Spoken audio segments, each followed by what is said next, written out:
Okay. So CPAPs, just like oxygen concentrators, you want anybody smoking near them. Just not a good idea. You have the bore tubing, the large bore tubing, you have the mask, and then you have the actual machine. The machine does have a filter in it. Most of them these days are self-cleaning, so we don't have to do anything with them. We just have to clean the chamber for the water and then the tubings. So if you're going to do the steps of the procedure, always make sure you're telling the resident you're putting their CPAP on. Explain the safety precautions during the oxygen administration of how there's not supposed to be any smoking. Wash your hands, connect the filter to the airflow outlet. So your tubing is going to connect into your CPAP. And then the other side is going to be your mask. So you're going to fit your mask over their head. Make sure that when you tighten the mask that it is sealed. So if you have their mask on them and you turn it on and you can hear airflow coming out, it's not sealed. And most likely the mask will beep at you and say there's no seal. And then you tighten it a little more and that whole airflow sound should go away because it'll be sealed against their face. Make sure you do not try to seal the entire mask before it's on because then they have no oxygen whatsoever. You need to have that CPAP on and then put the mask on to seal it. Yeah. Yeah, and a lot of them do, which is good, but so wipe the machine down every day. Like I said, you wipe the tubing and the mask down with soapy water every single day and rinse it and then let it air dry. The Dawn dish soap is in their room, and then the humidifier is cleaned with vinegar and water, and that's done by nursing weekly. So that will be on the tar for the nurses. If somebody is refusing to wear their CPAP, please notify the nurse. Because what happens is, for example, Anna Hunsinger has a CPAP and she's followed for sleep studies, and they called me the other day yelling at me that we weren't making her wear her CPAP. Well, we've tried and she's refusing. So just make sure that you're noting that somewhere in your documentation. What's that? Oh, she does.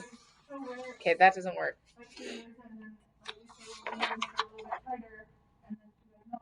Right.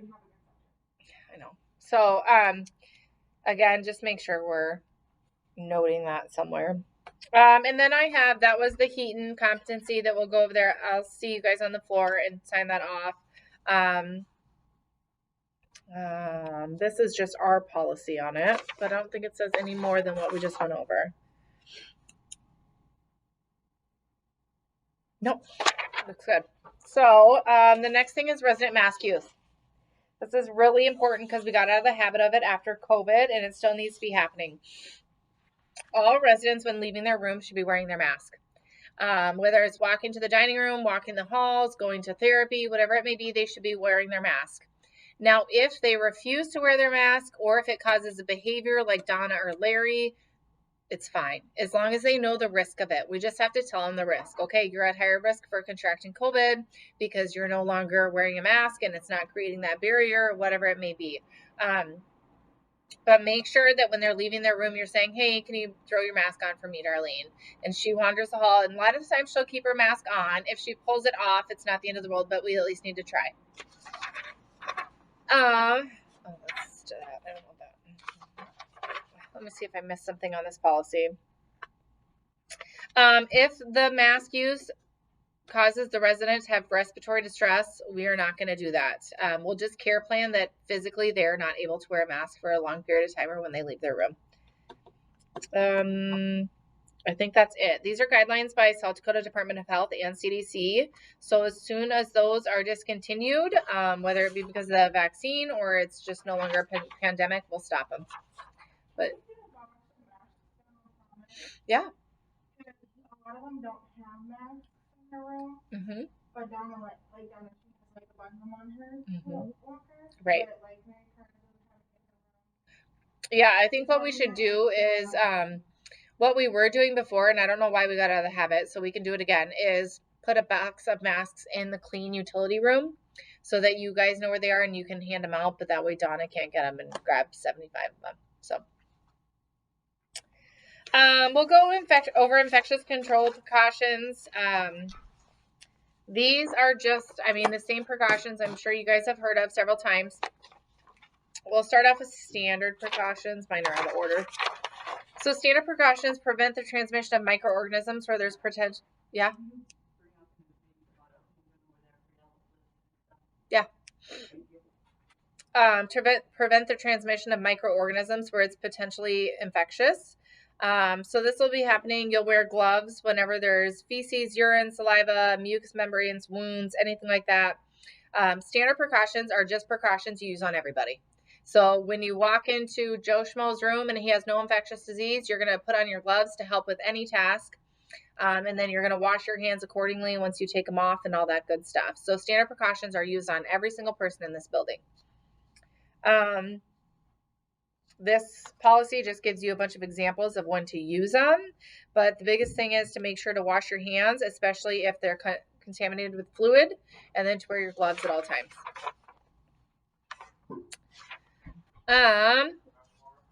Airborne precautions. So airborne droplet nuclei transmit. The risk requires precautions to prevent this pathogen from being inhaled. So this is COVID. This is why when we have somebody who's COVID positive, we wear N95 masks because those are airborne masks. So the resident should be in a private room always. I know on COVID, when we got too many, we put them doubled up in a room, and that's okay because they were both infected. But you cannot have somebody in a room that's infected with a roommate that's not. So if Larry was positive, we couldn't have him and Michael in the same room. You have to have them separated.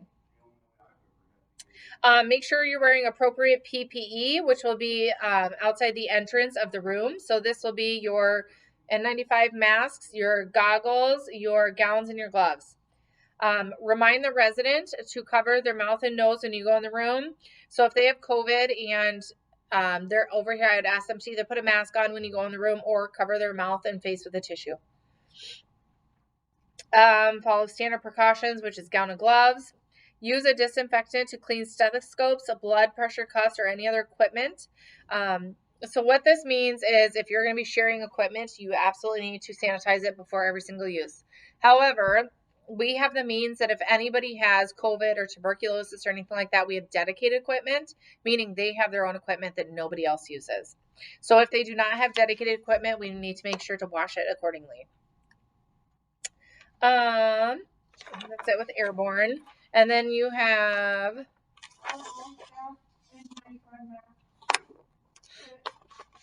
no, but we have the ability to fit people, and we have to fit them annually. So if you were fitted for an N95 mask over a year ago, you may need to be refitted.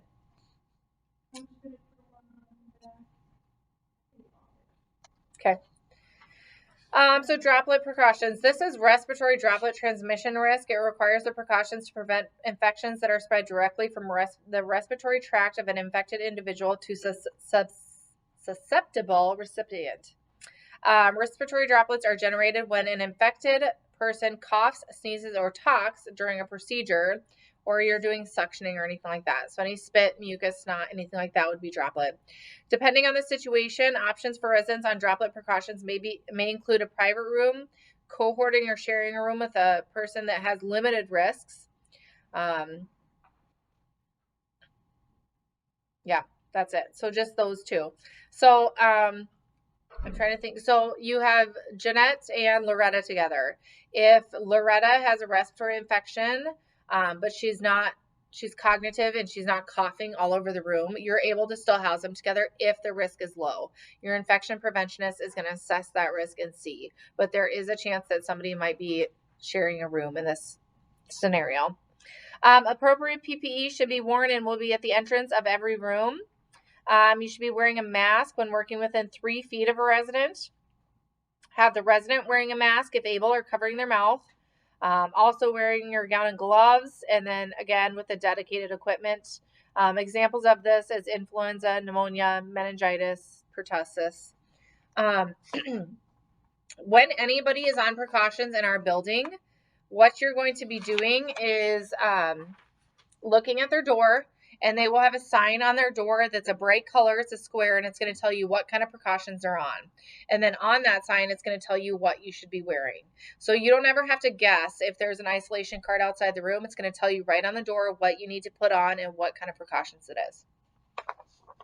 You have your contact precautions, and this person can be sharing a room with a roommate or having a semi-private room, or a private room. Make sure you're putting on gloves when entering the room. You want to be wearing gloves anytime you're touching a surface. So even if you're going in there and not doing resident care, if you're going to be touching their sink and organizing their hygiene products, you want to wear gloves. Remove the gloves immediately after leaving that resident's side of the room or the room at all. You want to wear a gown in the room if the resident has drainage, diarrhea, incontinence, anything like that. So if they have MRSA in their urine and they're continent, we generally do not put them on precautions because we don't want to isolate more than we have to. If they have MRSA in their urine that's active and they're incontinent and you have to clean up incontinence, we're going to put them on precautions. And you're going to be wearing your gowns, your gloves, all that good stuff. Again, they're going to have dedicated equipment, but if they don't, we need to be cleaning it with appropriate cleanser. And then just examples of this is any GI, respiratory, or skin or wound infections, MRSA bacteria, scabies, pink eye, stuff like that. Any questions about precautions in this building? All right. And then we have this. So this is just a quiz. This is a it's a Vera eCare, but it's a Vel eCare now. Has everybody used our Little Joe? Little Joe, our iPad stand that we use for doctors. Okay. I'm not going to worry about this thing because I'm going to do the competency fully on the floor with you, but just know that we have our we call it Little Joe, but what it is it's a white stand and it has an iPad on it and it connects directly with the doctors. And so if somebody on Promise Lane, we use it for both Dakota and Promise. If somebody on Promise Lane has a really bad wet cough, they woke up with a fever, they don't want to go out to the ER yet, and the physician isn't in-house, we'll call eCare and they'll see them over video. And with that video, we have the ability to let them listen to their lungs with a stethoscope. We have a flashlight and a camera to look at any wounds. And then with that stethoscope, they can look at their heart and all that kind of stuff. So it's one more step from keeping them from going outside of the building if they don't need to. And it's a physician on the other end or a certified nurse practitioner that will write orders for us and fax them right to us. So if it's somebody like we used it several times on Helen Cole for her cough and her congestion, and they were able to give her Z-Paks, Keflex, anything like that. We can use it for like UTI symptoms. If we have done our S-bar and we need somebody to see if they have a UTI, we've used it for that too. So it's just a resource that we can use for orders if we need one. Jennifer, are you in here? Do you want to come talk about prosthetic application and slide board use? I have to get the competencies for that, but I didn't know if you wanted to talk about it. No, I have to get them from Katie. So I don't know if there's just bullet points you want to go over until we get the competencies. So first, slide board use. Have you ever used a slide board before? All three of you? So it's basically a long wooden, about this length, this big. You could put it under their bottom, and you have to have two people in there at all times when you're transferring somebody. Basically, use a slide board if they either have bilateral knee amputation or one amputation. Our current resident, Larry, on Dakota Drive, he's got bilateral knee amputation. So he can't do anything, obviously, other than slide board or Hoyer. Currently, we're doing a Hoyer lift on him, but therapy is working on slide board with him. So they're currently doing max assist with him, meaning they have to have the therapist and somebody else basically doing all the work for him. But at home, he was able to do it independently. So we're trying to get him back to being able to do it independently so when he gets home, he can do it. So the biggest thing is you have to have two people at all times. If he falls and you are the only person in the room, that's a big no-no. You'll be written up and probably state will be notified and all that kind of stuff. So do not do that. Gatefold, of course, around them at all times. So you'll have basically, if you're going to be going from bed to wheelchair, you take one of the arms of the wheelchair and put it back. You put the slide board underneath their bottom and on the bed, and you would help. One person would hold on to the gate belt. The other person would be up behind him, and you would work together, and he would have him do as much work as he can do himself and try to go from whatever, either the bed or the wheelchair, vice versa.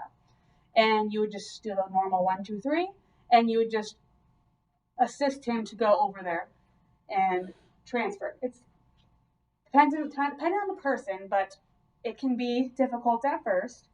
But a lot of people are able to do slide boards by themselves. It can be very easy, but it also can be really rough.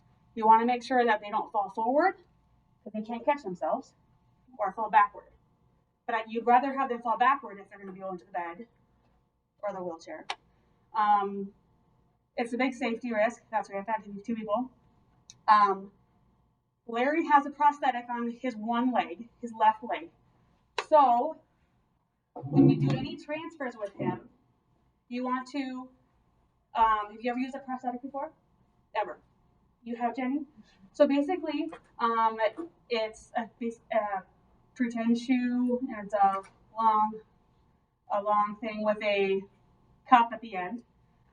And in the cup, there's a little hole in there that there's a sock that you put on their stump. At the end of the stump, there's a nail that goes in to the prosthetic leg. And that nail needs to go into the prosthetic leg when you put it on, and it has to click. If it doesn't click, it's not on correctly, and it'll come off. So you want to make sure the sock is on, completely up to their thighs, and it fits snug. You want to make sure it fits snug, because if it's not snug, it'll come off and it'll just not work. So you want to make sure that it's on snug. Put the prosthetic towards the stump. Push it in there, and hear it click. Hear it click, it's good. Therapy does want Larry to start putting that on to get his skin used to it, because right now, if you put it on, he's not had it on for so long, he gets his skin sore, and his muscles aren't used to using it.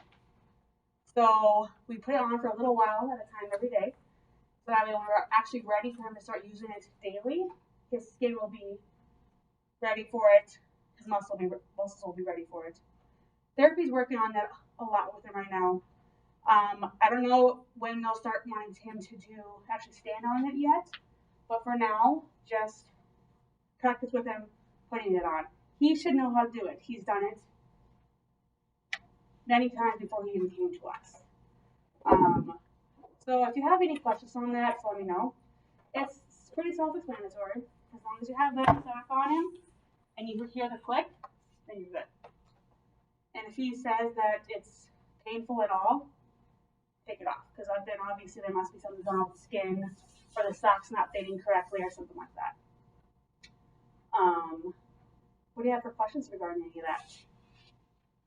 I mean, I think the first time you do a slide board, I would have somebody that's done it before in there with you to make sure you're doing it correct. We'll be doing competencies on him. Yep, or manager, because with Larry, I mean, staff can't do it yet by themselves, but therapy can. So hopefully we'll be able to get in there with him, or just practice on ourselves and just try to go from one side to the other side. So yeah, okay. Pretty much the gist of it. You'll learn more once we actually do it individually. Okay. All right. So just one more thing for Carrie, and she can leave because the CNA part is over. So at the very back of your packet, you'll see 2 forms. It's the last 3 pages. It's the stop and watch that we went over. We can put those off to the side. And then the next one is the nurse alert that I want everybody to be aware of. So this is kind of like our code blue. Nurse alert is. If you're calling a nurse alert overhead, it's your somebody's coding, or somebody's dying, or you need more nurses, or something's happening. So the purpose of this is for key nursing personnel to be notified of an emergency situation which could result in sudden death. So ensure resident safety, alert the staff that you need help. The nurse or the CNA will announce overhead nurse alert and the location 2 times. So you're going to say nurse alert room 401, nurse alert room 401, and then you're going to hang up. All available nursing staff will respond at this time, meaning everybody in this building except for 1 person on each unit should be going. Absolutely. On Dakota, it should be the nurse going and the CNA staying there. If the CNA from upstairs can go and the housekeeper can take over, that would be great too. But we want all assistive personnel on that unit. We do have crash carts in each med room. These are red carts. They have suctioning on them, oxygen, all kinds of non-rebreather masks, things like that. When you get to the emergency, you have to identify who's going to be the emergency recorder for the times and for everything that's done. So they record, the interventions, what time they're done, what you're doing. At that time, the nurse is going to delegate tasks. So you call 911, you do this, it'll all be delegated out. But I want you guys to know that if you ever hear nurse alert overhead, or if you're the one to call it, it's nurse alert, room 401, nurse alert, room 401, then you hang up. Any questions on that? Okay. Do you know what you call in the event of a fall? We gotta go over calling. No, like if somebody falls on your unit, what do you page overhead? Event rounds. Event rounds. So we'll have to go over this for the paging system. You page event rounds to the Promised Lane hallway, event rounds to the Promised Lane hallway, or whatever it may be. That way, whoever's in the building can come help you. Mm-hmm. All right, Carrie, if you want to initial all those on the front page and then sign on the back, you are free to go. And then for the nursing portion, we'll go through this stuff, but a lot of the stuff is going to be stuff I watch you do on the floor. So we'll go over the policies to make sure you don't have any questions and that you feel comfortable with what I'm saying. Yeah, that's fine. You can bring me the whole packet.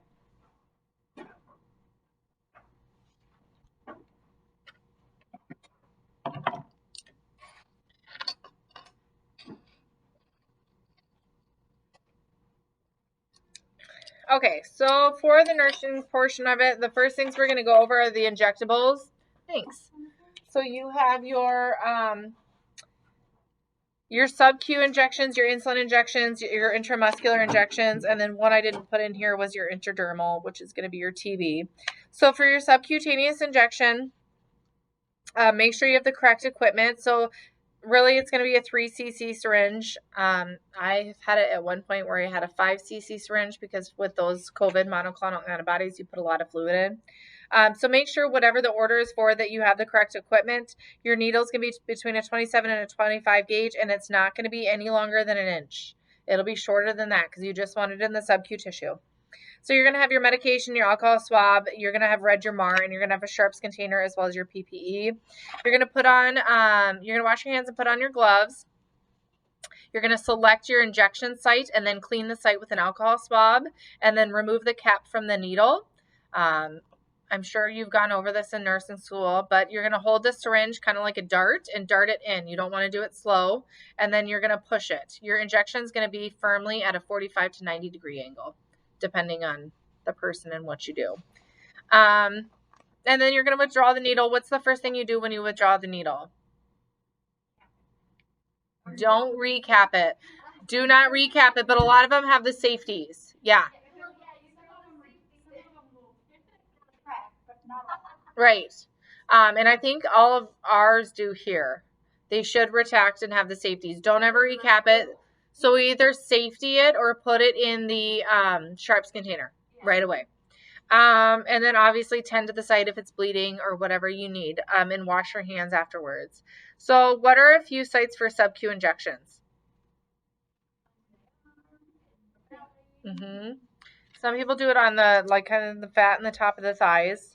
And really, I did sub-Q and insulin injections, but they're the same thing. So we'll see if they have. Yeah, the pens are different. Yeah. I know. I don't think the residents like it either. But what is so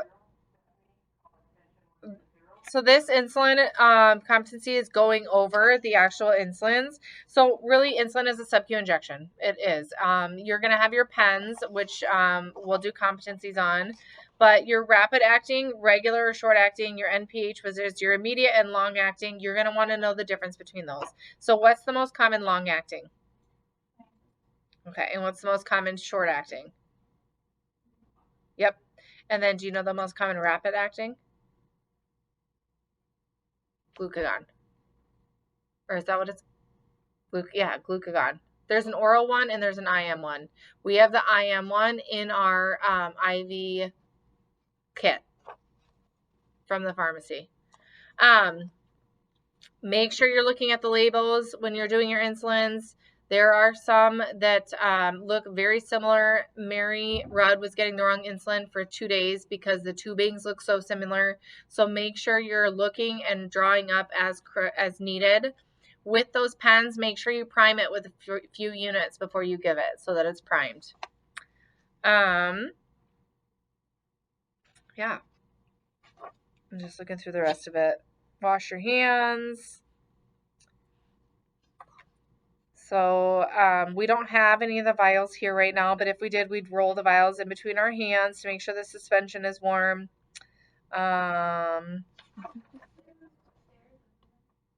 Vials? I didn't. Yeah, if it's cloudy, you roll it because you want it to mix together. Yep. But no, I don't think we have any vials in house right now. And then IM injections. So IM injections are always going to be a needle that's either 1 inch or longer. It's going to be a bigger bore needle, so it's going to be 19 to 23 round for the gauge. And you're going to have the same equipment as you're going to have for your sub-Q. So you're going to have your medication, your alcohol swabs, your sharps, your PPE. And IM injections are always 90 degrees, so straight in. So where are the most common IM locations? Yep. Glutes, yep. Glutes are a little bit less painful from what I hear. But your deltoids are going to be most of your most common. So you're going to clean the site with an alcohol swab. You're going to pick your site and then clean it. So you're going to remove your cap from your needle and then hold the syringe and dart it in at 90 degrees. You'll use your non-dominant hand an appropriate landmark spread. So if you're doing your arm, you're going to grab it like this and poke it. Watch what you're doing. Do not poke your finger. And then inject your medication and pull out and either do the safety on the needle or put it right in the sharps container. My first one had it doing IM, they wanted us to aspirate, but then they said not to. Nope. It's no longer evidence-based to aspirate. So you just go right in. Yeah. Yeah. So a lot of the times with IM injections, it helps with the pain if you massage the area afterwards, and it keeps it from scarring. So you can massage it if you'd like to. And then dispose of your gloves and your alcohol swabs and all that in the trash, and then wash your hands. Just make sure to always dispose of any needles in the sharps container. Any questions about injections?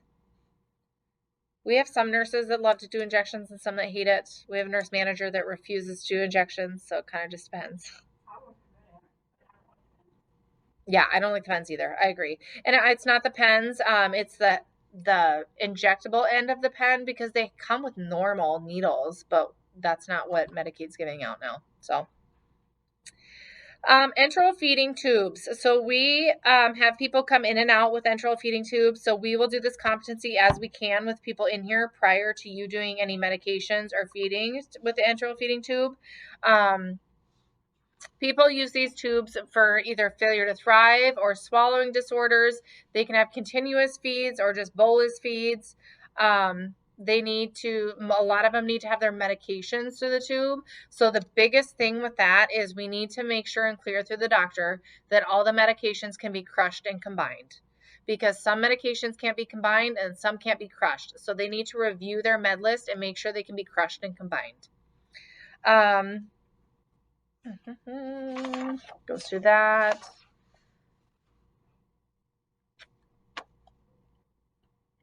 So a lot of this is stuff that I want to watch you guys do in person. But we don't have the bird boys here anymore. We don't have anybody with feeding tube here anymore. Right. No, I don't think so. So if you're going to crush and combine medications, you're going to do it in a 60 ml syringe with water. And so those will be in their room. They're disposed of daily, so you can use them daily. What happens is you'll do all your medications for, morning med pass. You'll flush them through the tube. Always flush water after you flush the medication through because you don't want any stuck in the tube. And then you'll just take that 60 ml syringe and flush it out in the sink to make sure it's clean. And then you can store it still in the same bag for the next 24 hours.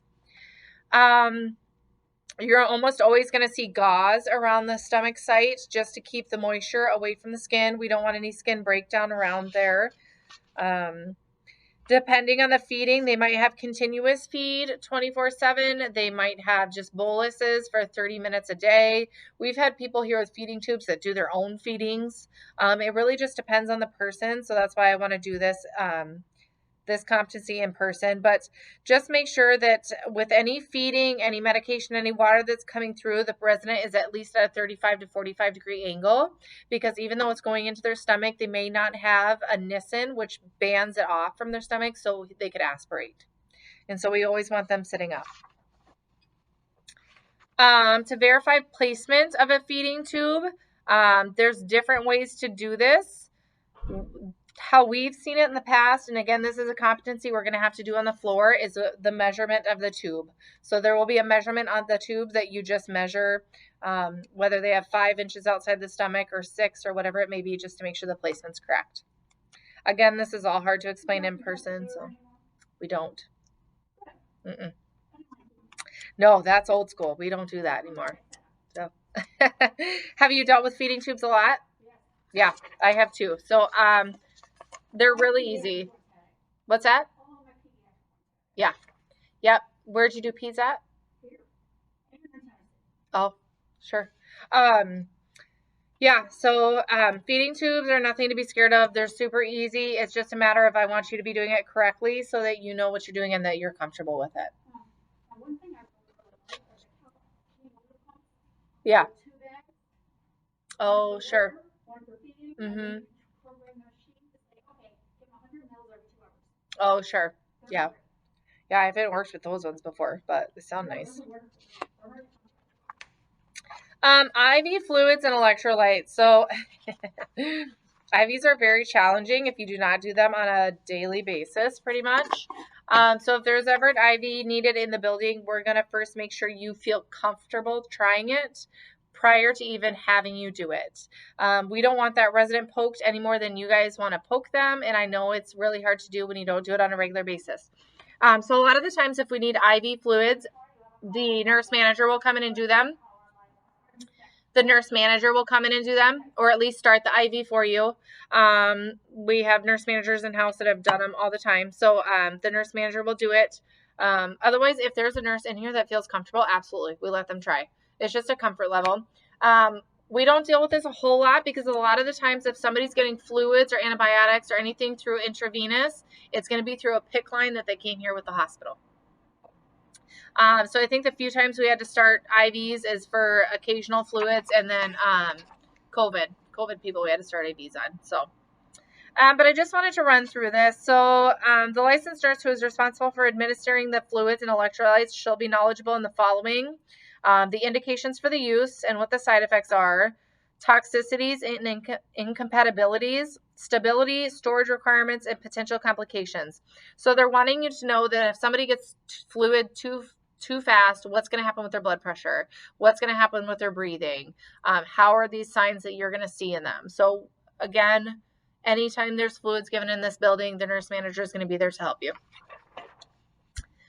And then general guidelines: first dose of medication should be given in a situation which is close observation to the resident and ability to intervene. So if we're giving vancomycin for the first time, 1, it always has to be an RN. And 2, we're going to be in close proximity of them, because if they have an anaphylactic shock or any sort of allergic reaction that's severe, we want to be there. And just because they've had vancomycin before does not mean they won't react to it again. So we need to make sure to be there. Residents should be monitored frequently per facility protocol when continuous fluids are infusing. And then refer IV therapy policies and procedures for catheter insertion and care and maintenance. So this is just telling us to go to a different policy. So the equipment that you need for this is our needle sets come in a whole package. So if you ever start an IV, it has the whole package in there. It has the band, it has like a snap alcohol pad. You know how they make the snap pen ones? And then gauze and the IV, and then the Tegaderm to go over it. So it's a whole pack that it comes in. And then the fluids will come in a bag with the tubing. Again, this is something we'll go over on the floor, but we have IV tubing that does its own time rate, and it's just a dial. It's super easy. Yes. And so you can dial right to it. And so what you're going to do is you're going to hang that bag, you're going to spike it, you're going to always prime it, and then you're going to dial the flow to whatever the doctor set it for. Super easy, very hands-on, so not hard to do.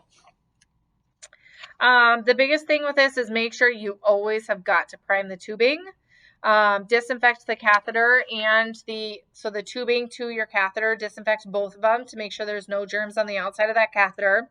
And then when you're not using, whether your PICC line or your tubing or whatever it may be, we have caps that we always put on the ends of it so they don't become infected.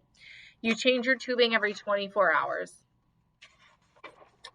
And then documentation is per MARTAR. We're going to have everything on there for the doctor. So the biggest thing I wanted you to know about this is that we're not going to make you do it if you're uncomfortable, and that we're going to do competencies to make sure that you're following infection control guidelines. Any questions on those? Yeah, we're actually almost done.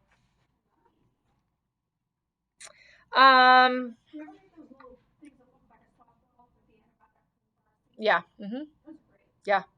Yeah, those aren't bad. They're easy to use.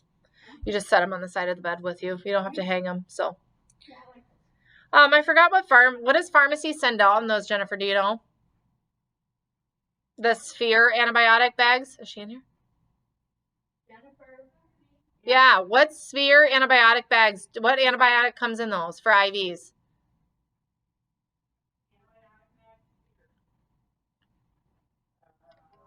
You don't know?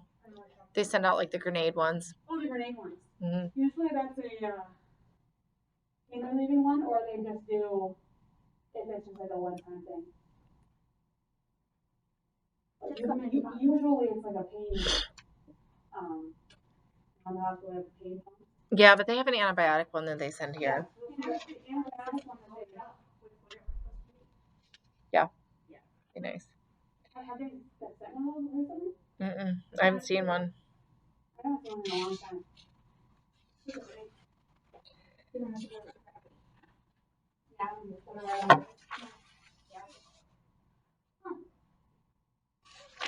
Okay. Blood spills and splashes. So equipment and supplies, you're going to get your gloves, your bleach, your spray bottle. So this is different because this is a Keaton competency. And so when there's ever a blood spill, I will do hands-on competencies. But for now, we're just going to go through this because it doesn't happen often. And then I'm going to tell you our facility procedure for doing it.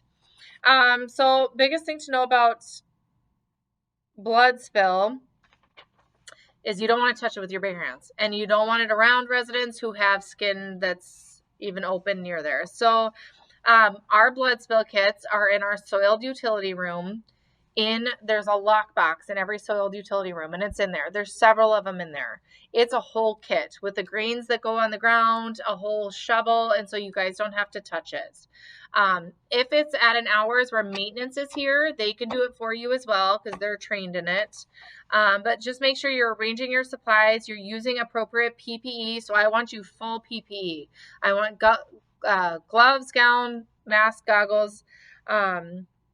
This is going to tell you one part bleach and all that. That's not what we have. We have a whole kit. So we're just going to wipe up the spill or the splash with the towels that are in the kit. Discard all of the contents afterwards in a biohazard bag. All of them need to go in a biohazard bag. And then disinfect the area by swabbing with a cloth or paper towel with bleach solution. So you're going to wipe it up, and then you're going to use bleach to wipe it up even when there's no solution on the floor anymore to bleach it out. Any questions about blood spill? Just know that you don't just grab any towel off the counter and wipe it up. It needs to be a blood spill kit. So, and with biohazard, you guys don't always have to follow the rules. I mean, you do, but always be more conservative. So what I'm saying is there's a person on Dakota who does not have biohazard stuff in her room, but she has a huge wound that has drainage, and we changed that dressing. So I put biohazard stuff in her room, even though she's not infectious, because there's such a risk there with the fluids, the blood, the wound changing supplies, and all the stuff coming off of her, that even though it's not infectious, it's a risk. So I have everything in a biohazard bag there. If there's ever a situation where you guys see that, make sure you tell me, because for example, the bird boys who had trachs, we had biohazard stuff in their room because of all the secretions. So if the risk is higher, we're going to err on the side of caution rather than just throwing it in any willy-nilly trash. So placement of feeding tubes. Again, we'll do this when it's here. We no longer do the air. Does everybody know why you check for placement of a feeding tube? Right. And you don't want them to aspirate. You don't want the tube to have moved and for them to aspirate and go somewhere else. So you no longer do it with air. Again, a lot of them, when they come from the hospital, come with measurements on them that it's so easy because you can just look at it and say, okay, it hasn't moved because the measurement's here. However, if we do it in an old school manner that we don't use the measurements on there, we're going to aspirate and check the pH of it. So we'll have pH strips that we aspirate and check to make sure it's in the stomach. Yes. Yeah. Yep. We've done it several ways. So there are some, obviously with a GJ, you can't. But with just a straight G tube that has come out or is clogged or anything like that, I would do a competency with you. But we can change it. It's easy. Yeah. So it's just a matter of people knowing what to do, but it's honestly just like a catheter. You put it in, you blow out the balloon, you check for placement. Yeah, I've done that, but I just didn't have the actual tube. Sure. So I just use the Foley itself. Yeah. Yeah. People, former residents that have been in here, we've ordered the tubes, so the tubes will be here. Mm-hmm. Yeah. And you got to remember too, because if you go back and you forget, it's not good. All right. So hemodialysis access care. So this is for Mary Rudd and Arden, mind your hands. They go to hemodialysis 3 times a week. And so they have fistulas in their arms. They have the AV fistulas. And so what this is it's surgically connecting the artery with the vein. And this is their access point. So steps of the procedure for care of an AVF. After the placement of a fistula or graft, the site cannot be accessed until it matures. So 2 to 3 weeks or 6 to 12 weeks. So that's more for dialysis, but when they come back here and a fistula was placed, we'll have all kinds of doctor's orders for it. The site may not be used for dialysis until a written order is received. Care involves the primary goals of preventing infection and maintaining the patency so that it doesn't get blood clots in it. So our biggest thing is going to be keeping the access site clean. Do not use that access site, so you don't want to do IVs or any blood samples in that arm that would set off any blood clots. You're going to check for signs of infection. You're not going to do blood pressures on that arm. You don't want the residents sleeping or putting any pressure on that arm. You're going to check for the colors in the fingertips to make sure that the blood flow is still going down the arm. And then you're going to palpate to make sure it's still patent. So have you palpated an AVF site yet? Okay. Yeah, you'll just feel that whoosh kind of go through there. So. Oh, really? Yeah. The Brewy. Yeah. So, and then the dressing change will be done mostly at dialysis, but we'll just follow the doctor's orders as they come in here. This is a really simple thing to do. It takes probably 2 seconds, but it's one of those things where you got to do it to see it. So, as soon as I'll do competencies on you guys feeling the patency of it through Mary Rudd and Arden's, but theirs are both mature, so we wouldn't need to follow it for signs and symptoms of infection. I think that's it for that one. Any questions about our dialysis patients or the sites? Our dietitian. Who? I don't think so. Does he? Yeah, I think so, because I don't think he ever wanted. He has a fistula. I know for sure he does, but maybe he has both. Okay. I'll have to check. I know because when he was on Dakota, he had a fistula. So I can check to see if they put that in there. And I just took over Promise, so I don't know either, but I can go look. I can look at his orders. So, yeah. Our dietitian follows people in dialysis really closely just because of their risk for nutrition and electrolyte imbalances. So dietitians follow them as well, just FYI. Clean catch urine specimen. So what I first want you to know about getting a urine specimen is one thing you have to always do in our building to get a urine specimen is to do an S-bar form. Have you guys seen our S-bar forms? Okay, I'll show them to you. They're on every single unit. They're back in the filing cabinets where all the physician fax orders are and stuff. It's a whole pad. So it's an S-bar form, and you have one with a catheter and one without a catheter, and it's for UTI symptoms. The S-bar forms came from a Vera pharmacy, so that it looks like a pad of paper almost, and then you just peel one off. And on there, you're going to just go down the form. You're going to list the resident, the doctor, the symptoms, and then you're going to fax that form to the doctor, and they'll tell you whether they want a UAUC or not. With a clean catch, I just want to go over this because a lot of our specimens get contaminated. If you have to help somebody do a clean catch, please help them. Do not expect them to do it on their own. So one thing you're going to need is 4x4 sponges, antiseptic solution, labels for pens, paper towels, stuff to collect it and put it in there, and then you're going to label it, and then your specimen bags. So you're going to wash your hands, place the equipment on the bedside. If the resident is able, allow him or her to collect the specimen. I would say please try to always observe this to make sure they're using correct antiseptic use of that cloth so that we actually get a clean catch. So they're going to cleanse, whether it's the labia, urethra, cleanse really good around it, and then go ahead and put the specimen right in the cup. And then we're going to label the cup. So let me go down here. Same procedure. Wiping down the middle. So always front to back. Again, same with the female hygiene, front to back. If the resident is collecting the specimen, instruct him or her not to catch the specimen until he or she begins urinating. So you want them to urinate a little bit in the toilet and then collect the specimen. This is in case any bacteria is still on the urethra. And then place the lid on the specimen container, and then you're always going to label it and with the date and time as well. I know. So we use hats. Straight hats or hats. It kind of depends. There's some residents here, well, I guess some of them had discharged, but that will tell you when they have to go to the bathroom, but not pee on demand. So if they can tell me, hey, I'm going to go to the bathroom now, or I've even had somebody where I've left a note on their walker and she's come to get me, I'll still help them do the antiseptic and then have them pee in that hat, because the risk of them being contaminated after I do the antiseptic wipe compared to doing a whole catheterization is lower. Does that make sense? Right. Yeah. Yeah. No. Okay. And then the lab will push it away if it doesn't have a date and time on it. So make sure to always put the date and time.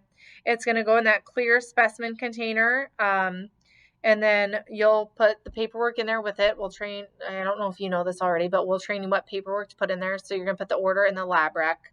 And then send it to the pharmacy. Sometimes we take it to the pharmacy ourselves. What's that? Right. So we put it in we have a little styrofoam refrigerator. We'll put it in there with ice packs, and then we'll call pharmacy to come get it. Mm-hmm. Yeah. Mm-hmm. They do. Or sometimes if it's something urgent that we need, we'll just go run it over ourselves because it's right over at Sanford. So it depends. But yeah, we'll put it on ice and they'll just come throughout the day and grab it as they need. Mm-hmm. All right. Neurological assessments. So neuro assessments are going to be done as needed with significant change upon admission. And then if they have a fall with a head injury, you're going to do neuro assessments. We have our neuro sheets that tell you exactly what we want in our specific neurological assessments, but this will go over a general neurological assessment. So you're always going to wash and dry your hands first. You're going to put your equipment at your bedside. Do neuro checks as our policy states, which it'll tell you on the fall protocol exactly when to do them. It says right at the top. Determine the resident's orientation on time, place, or person. Observe the resident's pattern of speech and speech clarity. Take their vitals and see if they're within normal limits. You're going to check pupil reaction. So you're going to darken the room and then again use your flashlight to see if their pupils react and are they equal and normal. You'll do one on each side and then you can do both at the same time if you have the bigger flashlight. And can they, move their extremities, squeeze your fingers, all the things that you should be able to do normal on a normal day basis. Our neurological assessment for our fall, it tells you exactly how to do each one of those. So we have our vitals on there, we have our pupils on there, we have the orientation on there, and their pain level on there. A lot of the times you'll just see these with the falls. We'll do them on admission, but with significant change, we really don't do them because we do when we need to, if there's a fall or there's a stroke. But if you know somebody is declining due to CHF and they have hospice on board, you're not going to do a neuro assessment. So, any questions on neuro assessments? Okay, we're almost done. Care of a pacemaker. So we have several residents here with pacemakers. Every pacemaker is different nowadays because they have so many different pacemaker checks. And so these will be trained out to you as needed. Larry has a pacemaker and Velma has a pacemaker that need checked. Even though the checks for the machines are different because pacemakers are different, they still need done quarterly. And that transmits all the information over to the heart hospital for them. So their pacemaker is going to be on the care plan for the aides, and we just want the aides to know reactions that happen if your pacemaker is going off.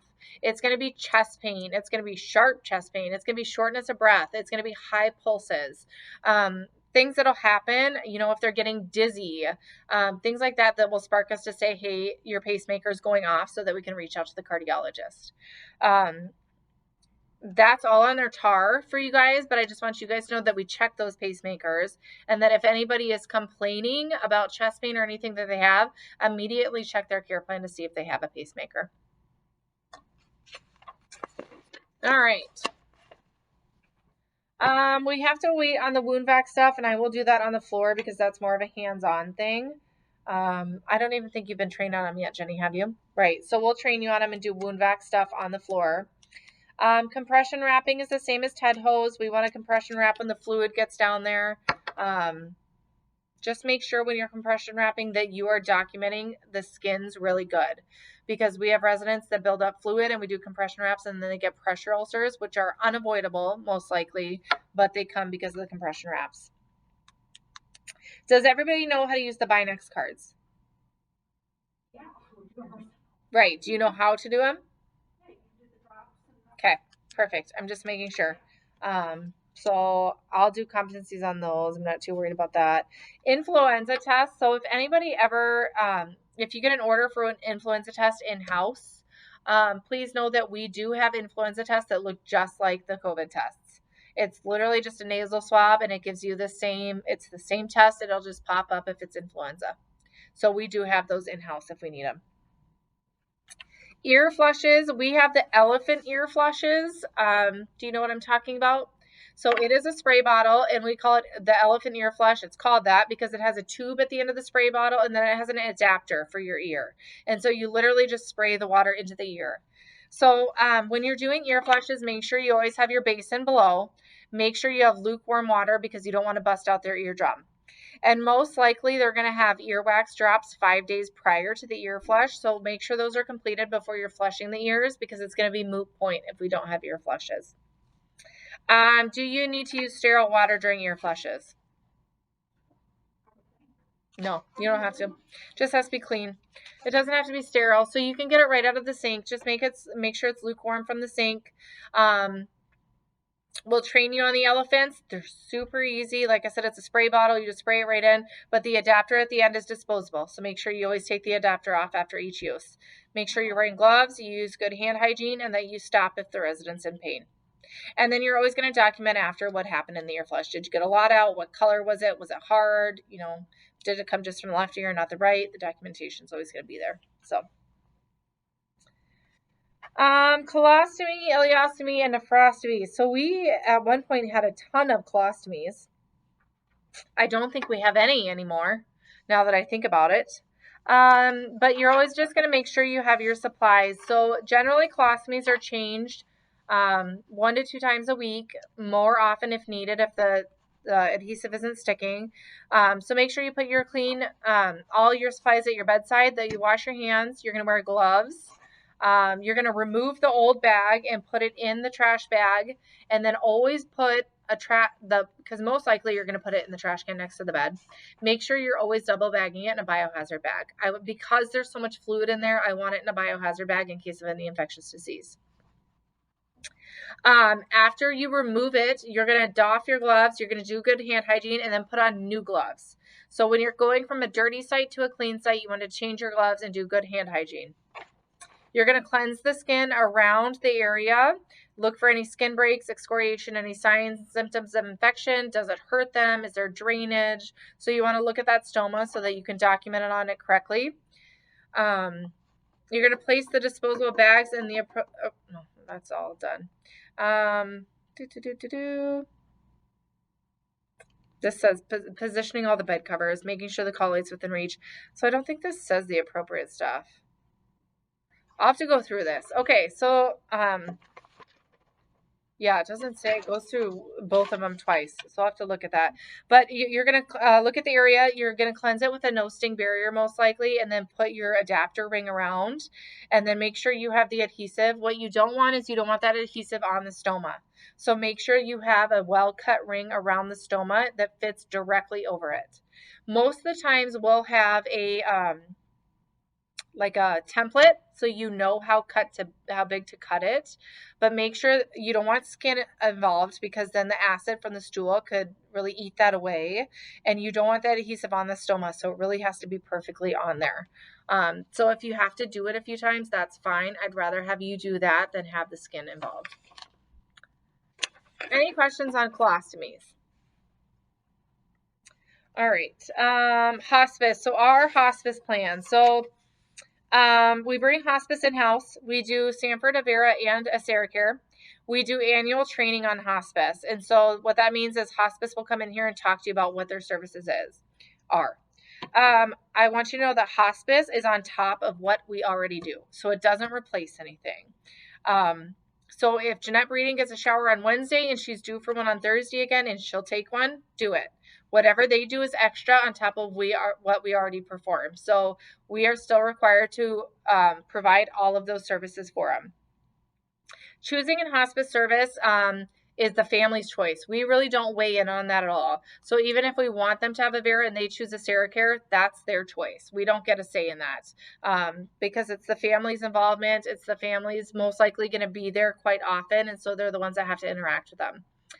When a resident goes within what we say probably a 24-hour state of pending death, there's a vigil state. And what that means is hospice is required to be in here 24/7 sitting at their bedside for the vigil.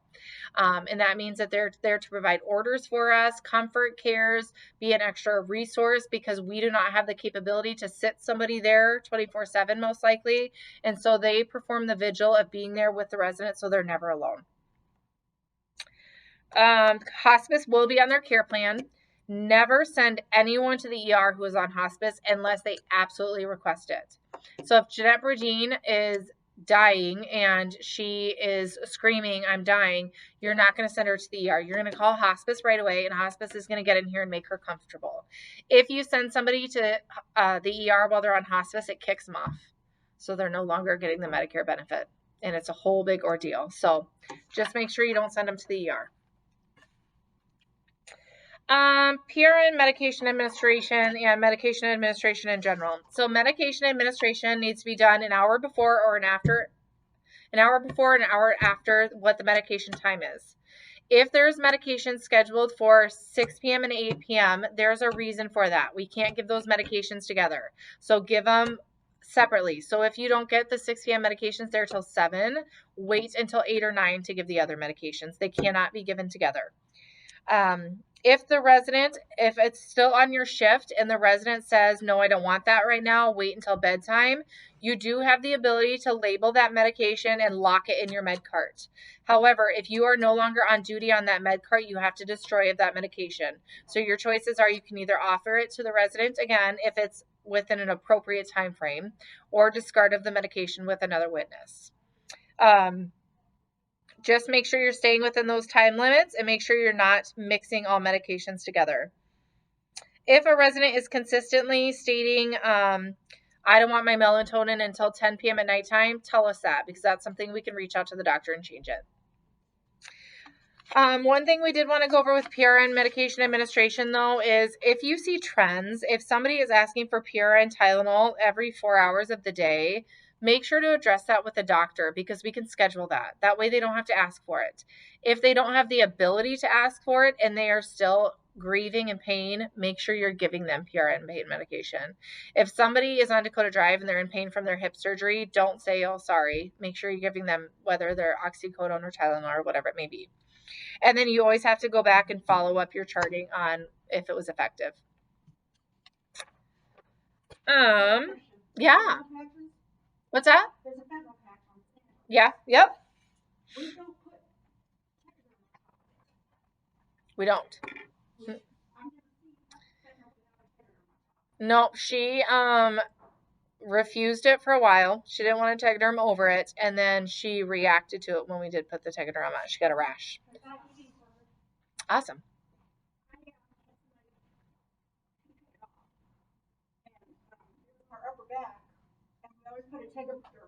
Mm-hmm. To keep it there.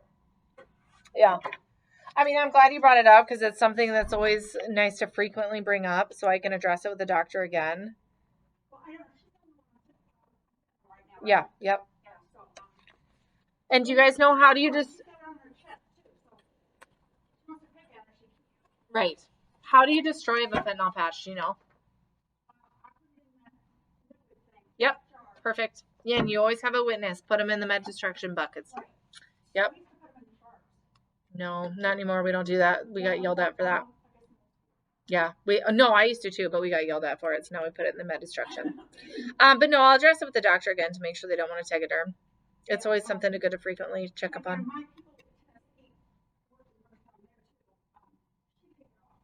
Sure. Mm-hmm. Mm-hmm.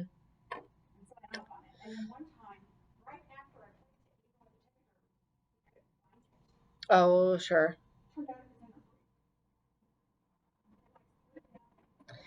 Yeah, I think part of the reason they haven't ever pressured us to do that is because, one, Sandra doesn't pick it off, and we've never had incidences where it disappears. It's always been in place. If there was a concern that it was being peeled off either by her or somebody else, I think we would have addressed it more, but it's always kind of right where it's supposed to be. So, yeah. Yeah.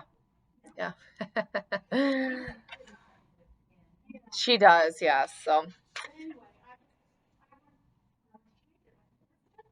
yeah. Yeah. Okay, so transfer and discharge for an emergency in our facility. So we have a whole policy on this. It has shifted a little bit. We have been very blessed that we have that Avera e-care in-house, so we don't have to send people out nearly as much as we used to. However, if it's appropriate, I always send them out. So what I'm telling you is, even though Avera e-care is a good resource, there have been times where I've told nursing to send them out anyway. If somebody is in respiratory distress and Avera e-care is faxing you over nebulizer treatments and somebody is in acute distress, I'm sorry, I don't care what Avera says. We are liable for our residents here, so you send them out. Always use your resources. Always. So I know you said sometimes you don't feel comfortable being in the house alone. If there's ever a situation or a night that's just off and you're alone and you do not feel comfortable, call the on-call. We'll come in. That's our job. So, right. Right. And you won't as the evening nurse. The only time we've ever utilized that position is when our census is extremely low. due to COVID, the COVID unit being open, and because there's a nurse staffed over here. So we staffed one nurse over on our regular units and one nurse over here so that if there was ever an emergency, they could pull. Because even though you're on the COVID unit, as long as you don and doff correctly, you should be able to be pulled from the unit. The other thing too, I have two calls in Rushmore. I deal with them. One was injury, one was not. Mm-hmm. Okay, once I did one, your paperwork. Yeah, yeah. You know, and I had to send somebody out, and I wasn't sure if and how. Mm-hmm. So I got Millie. Yeah. Yeah. And then I never got any kind of diagnosis of what was wrong with her. For me. Yeah, she was septic. So. Well, anyway, she was just non-responsive. Yeah. She didn't have a fever. Right. Right. And I mean, as a nurse, you can always do paperwork later. So call 911. I mean. And that's what I did. Yeah. And Nellie helped me. Mm-hmm. Yes. So and that's a new thing because if you guys look at the bottom of the computers, I have taped to there how to do a physician order. So it's a little laminated thing that tells you exactly what to do. You can put it in under the orders tab for a pharmacy. You do a progress note and the steps of doing it. I think I'm going to do that for discharge so you guys have it because there's a new assessment that we want you guys to do, and it's not any harder. It's actually going to make your life easier. But it's under the assessments tab, and it's called an e-interact assessment. And what it does is it's an assessment that you'll do, and you'll fax it over to the hospital afterwards. So it tells the hospital what the baseline is, what the need is, why they're there, and a lot of the information is pulled from PCC and just auto-populated in there. So I'll put a little note on the bottom of the computers about what to send with somebody who's going out of the facility. It's a lot. It is. It's a lot for you guys to remember, and I don't expect you guys to remember it because during COVID, the list went from like this to this. You need immunizations. You need all diagnosis, allergies, last progress notes is something our nurse consultant wants us to send, and so I'm going to just post it so that you guys know. But just know, always use your nursing judgment. Nobody's ever going to hassle you for sending somebody out of the building immediately if they had to go, despite paperwork. Just do what needs to be done. Right. Right. Right. Even with a very e-care. If you're still doubting, even though you did e-care, send them out. I did it last week. So it's fine. They don't get sensitive about it and they understand. So. And I would never expect this for her. Yeah. Because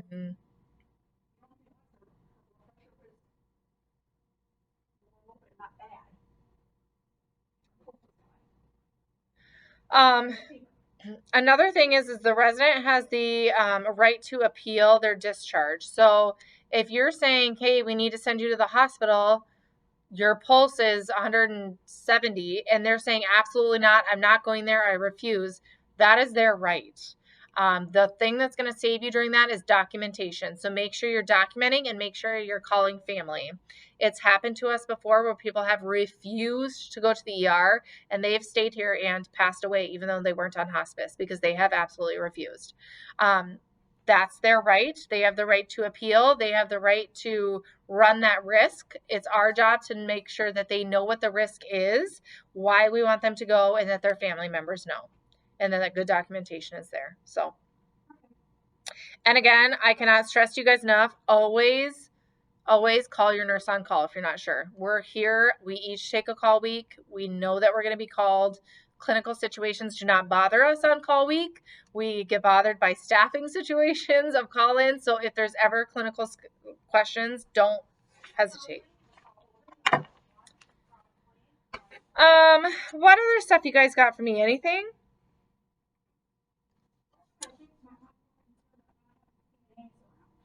Okay.